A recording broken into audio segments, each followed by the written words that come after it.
Bersama kita bicara. IWBK lebih kepada perubahan perilaku dari semua komponen sivitas akademika, sehingga kita mampu mewujudkan, ya, apa yang diwujudkan? Mewujudi budaya anti korupsi, ya, budaya anti KKN, dan budaya untuk memberikan pelayanan prima, bukan lagi budaya untuk dilayani, tapi kita memberikan pelayanan prima, perilaku untuk memberikan pelayanan maksimal kepada para stakeholder. Halo Sobat PNB Berkaca di rumah, kembali lagi bersama saya di PNB Berkaca Politeknik Negeri Bali bersama kita bicara.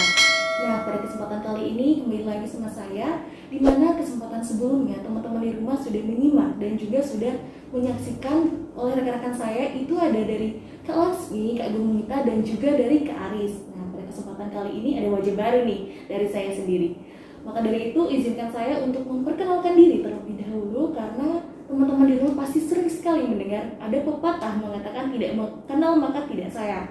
Izinkan saya memperkenalkan diri, saya Ayu Chandra, mahasiswi semester 4 yang akan menempuh jenjang semester 5 di tahun ini dari jurusan Administrasi Niaga, terkhususnya Prodi S1 Terapan Manajemen Bisnis Internasional di kampus Politeknik Negeri Bali tercinta.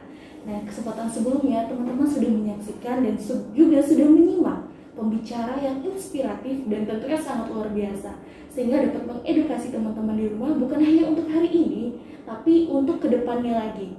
Itu ada dari direktur kita di Politeknik Negeri Bali, ada dari Dirjen Vokasi, dan juga ada pemimpin mahasiswa khususnya yaitu Ketua Umum Badan Eksekutif Mahasiswa Keluarga Besar Mahasiswa Politeknik Negeri Bali.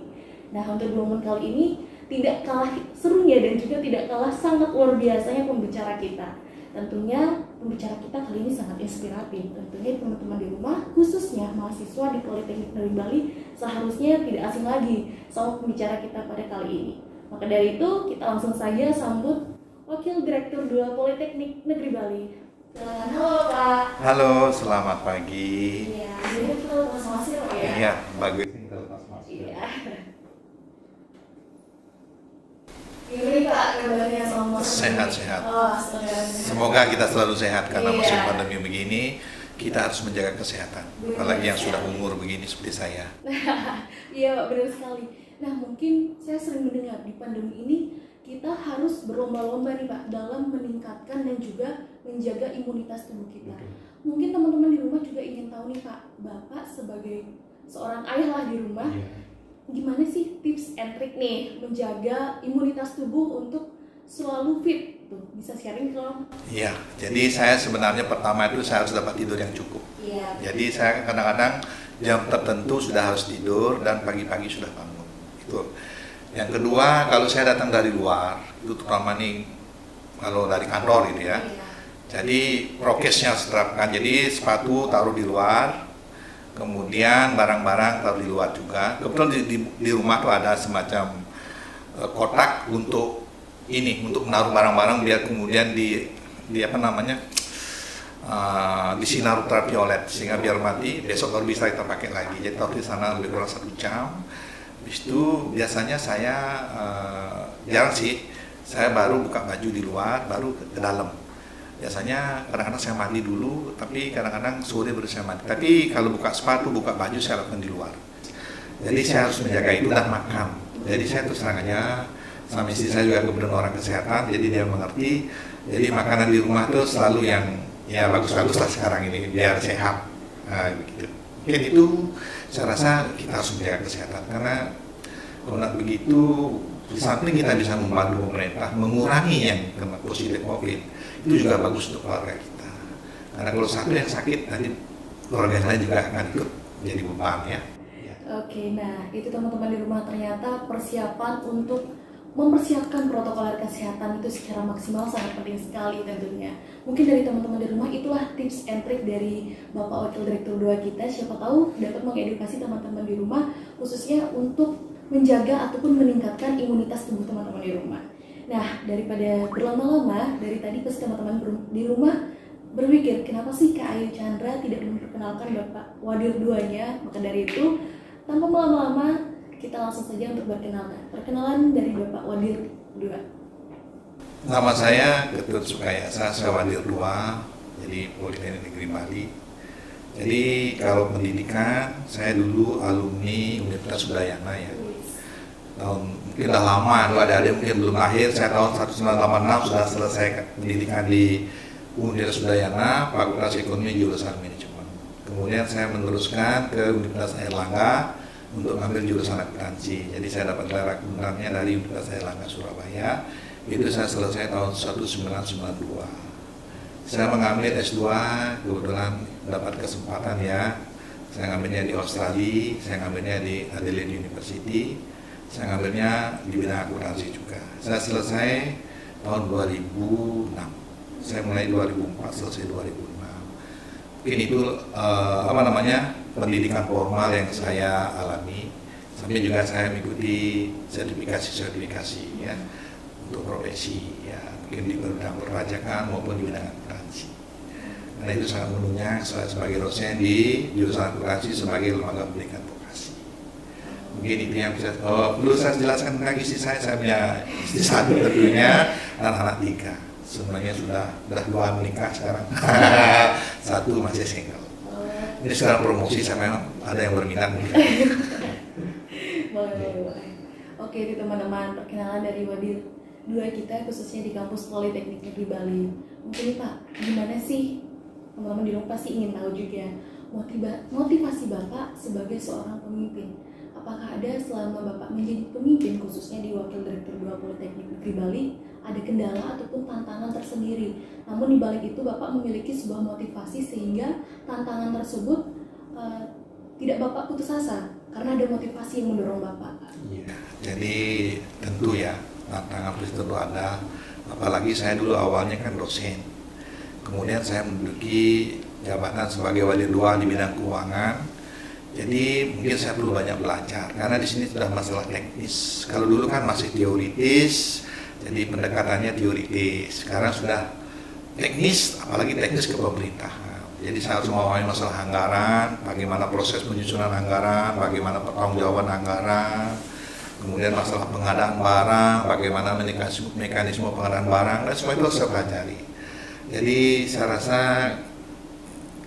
hidup itu dinamis gitu loh, kita tidak mungkin statis. Jadi kita harus siap belajar. Apalagi saya sudah dalam diri saya sudah mengatakan mungkin ini adalah pengabdian saya sebelum saya pensiun. Mudah-mudahan ini bisa saya lakukan dengan baik. Jadi sebenarnya motivasi saya lebih kepada pengabdian kepada Politeknik. Kalau saya lebih dari itu, mungkin saya sudah tidak ada motivasi untuk mengejar yang lebih tinggi. Jadi saya lebih pada pengabdian. Jadi sebelum mudah-mudahan sudah diberikan kesempatan mengabdi sebelum saya pensiun, mudah-mudahan ini bisa saya laksanakan dengan baik. Tidak lebih dari itu. Nah itu teman-teman, ternyata ada sebuah motivasi nih, kalaupun kita memiliki kendala ataupun tantangan dalam menyelesaikan ataupun menunaikan tugas kita menjadi seorang pemimpin, agar nanti kendala ataupun tantangan tersebut didorong oleh motivasi kita. Dan mungkin kita lanjut ke section berikutnya nih Pak. Terkhususnya kita di Politeknik Negeri Bali, saya sering mendengar ada zona integritas wilayah bebas korupsi. Nah, sebenarnya teman-teman di rumah juga ingin tahu nih Pak, apa sih sebenarnya pengertian dari zona integritas wilayah bebas korupsi itu? Jadi ZIWBK, zona integritas wilayah bebas dari korupsi, bukan bebas korupsi ya, bebas dari korupsi. Itu adalah predikat yang diberikan kepada satker atau satuan kerja atau unit kerja yang sudah melaksanakan 6 area perubahan. Itu adalah manajemen perubahan, penata laksanaan, kemudian pengelolaan sumber daya manusia, penguatan akuntabilitas, penguatan pengawasan, dan penguatan kualitas pelayanan publik. Apabila 6 area ini sudah dilaksanakan dengan bagus, ada komitmen pemimpin dengan staf, dengan bawahan yang sudah kuat untuk melaksanakan 6 area perubahan ini, akan dinilai oleh Menpan untuk diberikan predikat ZIWBK. Nah, kita Politeknik atau Politeknik Negeri Bali sedang menuju ke arah sana. Mudah-mudahan nanti kita bisa dinobatkan sebagai Satker ZIWBK. Kira-kira nih dari tahun berapa sih Pak Politeknik sudah berfokus kepada ZIWBK ini? Jadi usaha PNB untuk dinobatkan sebagai Satker ZIWBK sudah dilakukan cukup lama juga ya, beberapa tahun yang lalu. tahun terakhir kemarin kita gagal terakhir ya. Jadi ada beberapa satker dulu diajukan, kita sudah lolos, terakhir kita gugur di Menpan. Jadi yang masuk kemarin kalau nggak salah adalah Politeknik Negeri Bandung. Nah, kita bertiga dulu yang masuk sampai ke Menpan itu adalah Politeknik Negeri Bali, Politeknik Negeri Bandung, dan Politeknik Negeri Padang. Mudah-mudahan tahun ini kita bisa lolos dan dinobatkan sebagai satker ZIWBK. Semoga tahun ini kita Politeknik Negeri Bali bisa menuju ke ZIWBK ini.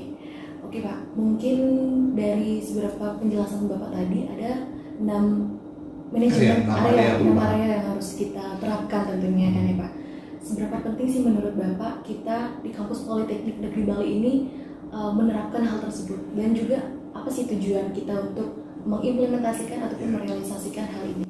Sebenarnya kan begini ya, birokrasi itu kan tugas utamanya adalah memberi pelayanan.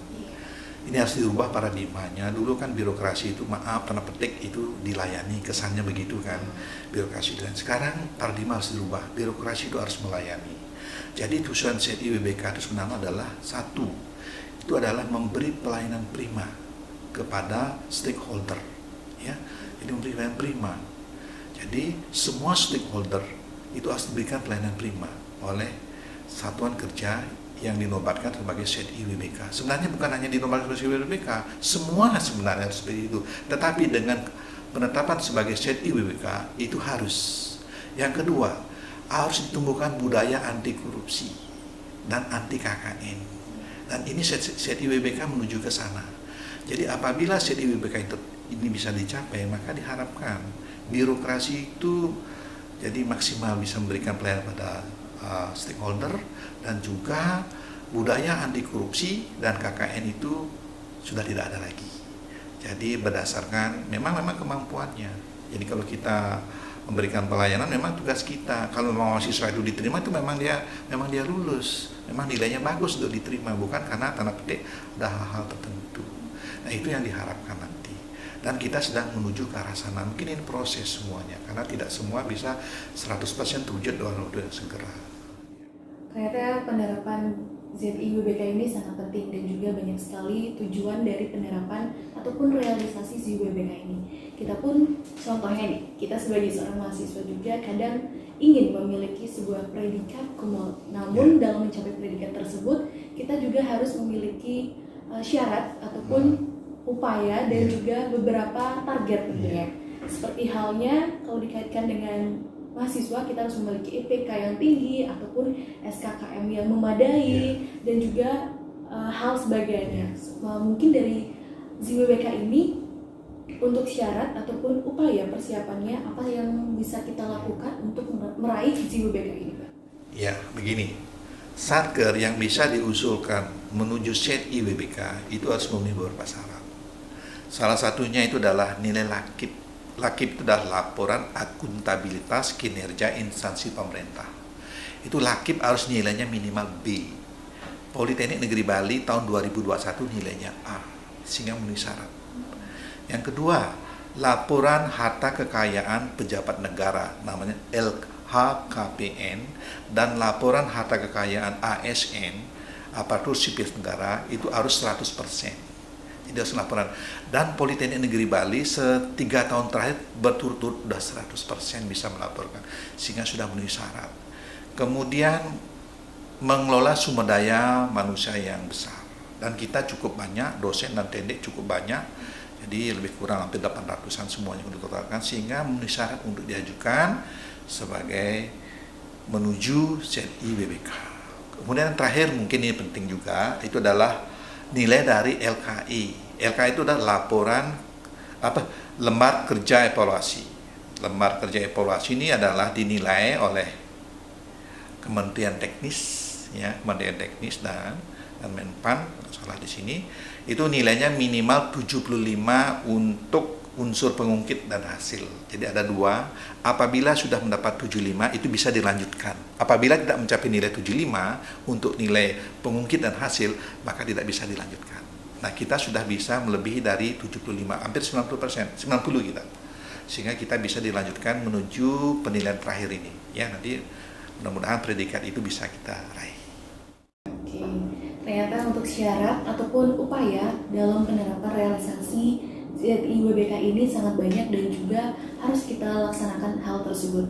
Namun kalau dikaitkan dengan masa sekarang ini Pak, kan kita sering mendengar pembatasan seluruh kegiatan baik itu dari kegiatan masyarakat ataupun kegiatan mahasiswa yang dikaitkan karena ada pandemi COVID-19 tentunya. Dan juga untuk ZIUBK ini apakah ada hal tersulit dalam pengaruhnya khususnya di kampus Politeknik Negeri Bali untuk mencapai target agar Politeknik bisa berfokus pada ZIUBK ini Pak? Ya benar ya, jadi karena sekarang pandemi Iya, COVID-19, kita dulu biasanya kuliah adalah offline, sekarang kita kuliah melalui daring ya atau online. Iya. Tentu ini merupakan tantangan sekaligus juga merupakan untuk melakukan inovasi. Iya. Nah sekarang sudah dikembangkan ya pembelajaran daring. Jadi pembelajaran daring, dosen dan mahasiswa itu absen, mengajar itu online ya. Jadi semua itu bisa sudah dalam Sion sudah ada. Kemudian untuk tenaga kependidikan mereka juga ada sebagian yang kerja offline, jadi mereka itu digilir, ada yang offline, ada yang bekerja dari rumah atau PBR ya. Jadi sekalipun mereka bekerja dari rumah, mereka juga melakukan absen, dan absen itu dilakukan secara online melalui attendant talenta. Jadi ini semua untuk menyiasati kondisi karena kita tidak mungkin lagi berkumpul semua masuk, tetapi pada hal yang sama kita juga harus bekerja sekalipun bekerja dari rumah. Jadi itu inovasi-inovasi yang harus dikembangkan karena COVID-19. Jadi aktivitas pembelajaran tetap berjalan seperti biasa melalui inovasi-inovasi teknologi. Bahkan juga di jurusan pariwisata sudah mengembangkan suatu sistem pembelajaran yang terintegrasi untuk di jurusan pariwisata, dan itu juga nanti mungkin akan bisa dikembangkan untuk lebih lanjut. Itu adalah inovasi yang muncul karena COVID-19 ini. Ya mungkin kita menyadari itu belum sempurna, tapi semua dalam proses perbaikan menuju sempurna. Mudah-mudahan semakin lama semakin disempurnakan sehingga itu akan menjadi hasil yang maksimal. Mungkin itu. Oke, ternyata itulah ada tidak sepenuhnya pandemi ini menjadi kendala untuk Politeknik Negeri Bali berfokus kepada zona integritas UBK. Nah, masih berbicara tentang zona integritas UBK ini Pak. Sejauh ini dalam masa pandemi ini khususnya, sekiranya ada nggak sih kendala ataupun tantangan tersulit dalam memfokuskan Politeknik terhadap ZIUBK ini? Kalaupun misalkan ada apa tantangan itu dan bagaimana kita untuk menghadapi solusinya? Benar ya, jadi dalam COVID begini kadang-kadang kita pimpinan koordinasinya hanya lewat WA atau lewat medsos, jadi memang tidak bisa maksimal sih sebenarnya, tetapi bisa kita lakukan. Memang itu tantangan. Jadi dalam kondisi begini ini itu merupakan tantangan bagi pimpinan dan mungkin bukannya pimpinan, staf juga ya, dan dosen itu melakukan inovasi. Jadi kita berusaha untuk melakukan inovasi untuk mendekatkan pelayanan ya, untuk mempercepat waktu layanan. Tetap kita lakukan melalui sistem informasi. Dan mungkin ini dalam proses perbaikan. Mudah-mudahan ke depan akan menjadi lebih sempurna. Jadi pimpinan juga secara kontinu kita rutin mengadakan rapat ya. Sekalipun sekarang COVID, kita sering juga melalui Zoom untuk melakukan koordinasi. Jadi sebenarnya COVID ini memberikan tantangan untuk membuat suatu inovasi-inovasi sehingga kita tetap mampu untuk memberikan pelayanan baik kepada mahasiswa kita maupun kepada masyarakat. Itu melalui inovasi-inovasi. Saya rasa kita harus dinamis ya, kita harus dinamis karena apapun yang terjadi kita harus melakukan perubahan sehingga pelayanan kita tetap kita bisa lakukan. Mungkin saya rasa begitu. Jadi kita jangan statis, kita harus dinamis dan mengikuti perkembangan. Dan kendala memang, tapi itu akan menjadi tantangan untuk kita bisa tetap memberikan pelayanan kepada stakeholder. Oke, ternyata walaupun kita memiliki sebuah kendala, kita harus memiliki juga solusi dan juga upaya apa yang harus kita lakukan untuk menyelesaikan ataupun memecahkan kendala tersebut. Nah, untuk hal terakhir ini Pak, apa sih harapan Bapak khususnya sih untuk Sivitas Akademika Politeknik Negeri Bali dalam ke depan ini apabila kita sudah mencapai ZIUBK secara maksimal? Terima kasih. Jadi sebenarnya saya sendiri ya, ZIUBK itu sebenarnya lebih kepada perilaku. Jadi perilaku kita. Perilaku apa? Perilaku anti korupsi, perilaku anti KKN itu bisa kita wujudkan. Kemudian perilaku untuk memberikan pelayanan maksimal kepada para stakeholder. Jadi itu yang saya harapkan. Jadi CNI WBK lebih kepada perubahan perilaku dari semua komponen sivitas akademika, sehingga kita mampu mewujudkan, ya, apa itu wujudkan? Mewujudi budaya anti korupsi, ya, budaya anti KKN, budaya untuk memberikan pelayanan prima, bukan lagi budaya untuk dilayani, tapi kita memberikan pelayanan prima. Mungkin itu. Jadi sebenarnya bagus sebenarnya, tapi ini mungkin tidak bisa kita wujudkan dalam waktu yang ya. Jadi mungkin ini proses terus berjalan, jadi dinamis, organisasi terus menyesuaikan, mengembangkan, sehingga mudah-mudahan itu bisa terwujud. Dan apabila predikat CNI WBK itu bisa kita terima, itu merupakan satu beban bahwa itu harus bisa kita wujudkan karena kita sudah berpredikat CNI WBK, ya. Dan ini sedang dalam proses. Mudah-mudahan itu bisa kita wujudkan. Semoga bisa tercapai, Pak. Ya. Nah, oke itu teman-teman, kita sudah mengupas suatu hal yang sangat menarik dan juga tentunya dapat menambah wawasan kita. Walaupun kita secara daring tidak luput, kita harus terus menuntut dan juga terus menggali sebuah informasi. Tentunya di kali ini kita membahas hal yang menarik, yaitu tentang zona integritas wilayah bebas dari korupsi. Mungkin itu saja yang kita dapat kupas di hari ini, dan tentunya saya mengucapkan terima kasih banyak terutama kepada Bapak Wakil Direktur 2 kita sudah menyempatkan hadir dalam acara PNB Berkaca ini. PNB Berkaca, bersama kita bicara.